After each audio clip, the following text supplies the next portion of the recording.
depuis 1994, le Conseil général des Hauts-de-Seine a délégué la gestion de son réseau à la Cevesc pour un contrat qui dure 30 ans. Voilà, donc c'est un vaste programme car c'est un réseau énorme qui fait 550 km, dont les 2 tiers sont des réseaux visitables, c'est-à-dire des grands gabarits dans lesquels les hommes peuvent circuler, et 1 tiers en revanche, c'est-à-dire quand même à peu près 200 km de réseau, est constitué de canalisations non visitables de diamètre entre 200 mm et puis 800 à 1000 mm. Le réseau public d'assainissement est constitué, bien entendu, de la canalisation qui circule dans la rue, ça, tout le monde, ça tombe un peu sous le sens, tout le monde y pense, mais également des branchements à l'égout. C'est-à-dire que la partie des branchements à l'égout située sous le domaine public fait partie intégrante du réseau public. Ces branchements entre domaine public et privé, installés au fil des ans par les riverains, sont peu ou pas répertoriés, parfois mal conçus, souvent en mauvais état et source de conflits de responsabilité lors d'incidents. Ce sont des canalisations qui sont à gérer d'une façon particulière parce qu'elles relient des gens qui sont les professionnels de l'assainissement que nous sommes. Nous connaissons les réseaux et nous savons ce qu'il en est du fonctionnement, de leur encrassement, etc. Mais qui relient à des gens qui ne sont pas des professionnels, qui sont le grand public, c'est-à-dire les riverains.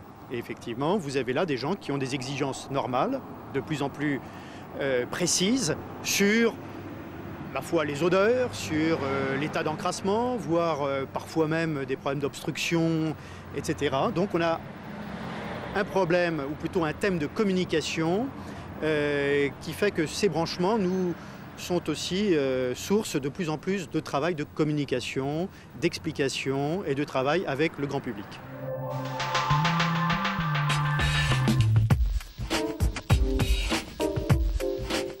Si l'inspection télévisée des canalisations non visitables s'est banalisée et grandement améliorée ces dernières années, il restait, pour établir le diagnostic le plus précis et le plus complet possible des branchements d'un réseau, à innover encore. Ces petits satellites qui sont poussés avec une énergie finalement relativement faible par le robot ne réussissent jamais à franchir certains obstacles qui se trouvent sur leur course.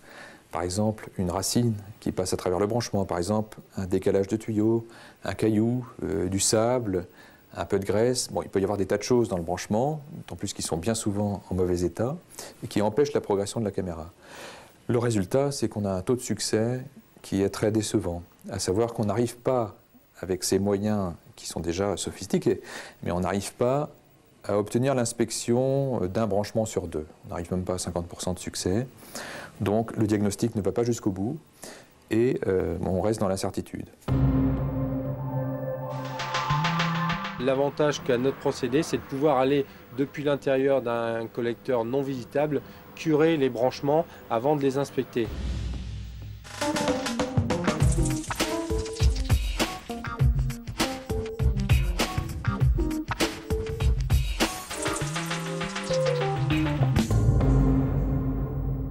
Concrètement, la méthodologie, c'est d'en fait déjà de faire ce qui se fait classiquement, un curage du collecteur principal. Donc pour ça, on utilise un combiné de curage classique. Donc on vient faire un curage classique d'un tronçon.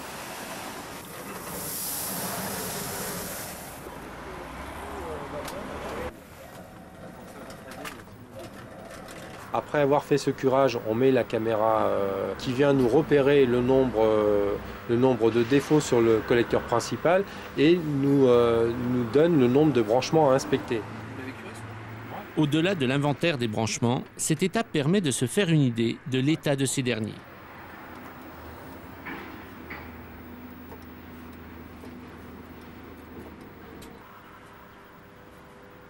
Une simple tentative pour introduire la caméra satellite témoigne des limites du procédé à ce stade. Tout est consigné sur l'ordinateur.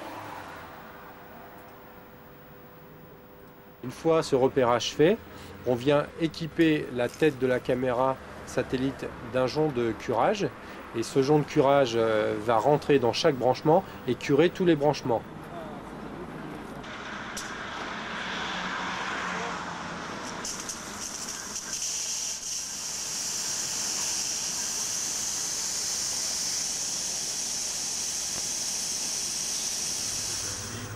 Introduit ainsi équipé dans la canalisation, le robot va rejoindre les branchements à curer. Ça va, ici, jusqu'à maintenant, ils ne sont pas trop pénétrants.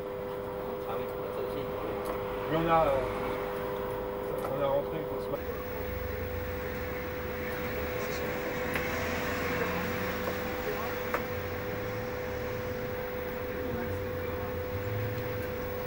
Ouais, effectivement.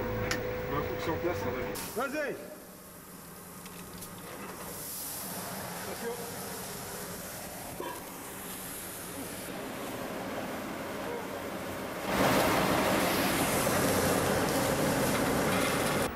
Ouais, c'est propre là. Le second avantage de notre procédé, c'est que la caméra satellite est équipée d'une sonde que l'on va pouvoir détecter depuis la surface. Donc on va pouvoir situer dans les trois plans, en X, en Y et en Z, la position exacte de la caméra.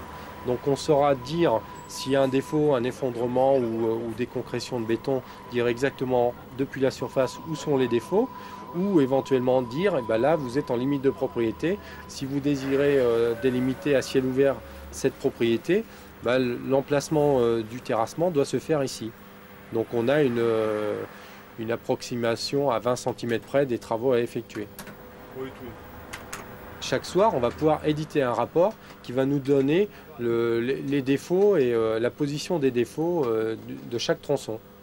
Et on sait localiser par moyen de vidéo et de numérotation d'images le défaut pour pouvoir après l'intégrer et le montrer au client. Donc là, on a l'exemple d'une fissure.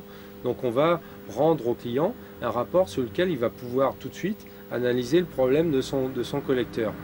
Donc ça, c'est pour le collecteur principal. Et sur les branchements, bah, c'est exactement la même chose.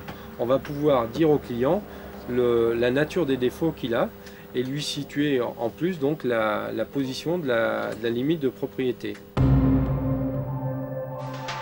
Un outil comme ça nous permet effectivement d'avoir une inspection rapide, efficace, qui nous permet d'intervenir sur mesure sur le branchement, ou de faire du conseil aux riverains, ou alors de réparer comme il faut, là où il faut, soit la réhabilitation totale, soit la réhabilitation partielle de notre branchement.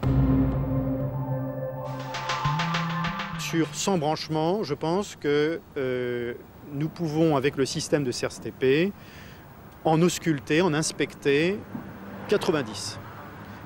Alors là, ça change tout du point de vue économique, hein, parce que les branchements que nous ne pouvions pas ausculter avant, parce que la caméra ne pouvait pas aller jusqu'au bout, nous étions obligés d'ouvrir le sol, c'est-à-dire de faire des travaux très importants, de gêner la circulation. Du point de vue financier, c'était beaucoup plus cher. Donc j'espère qu'avec ce système, nous allons pouvoir travailler sans créer trop de nuisances, rapidement et sans trop générer de coûts pour l'entreprise et donc la collectivité.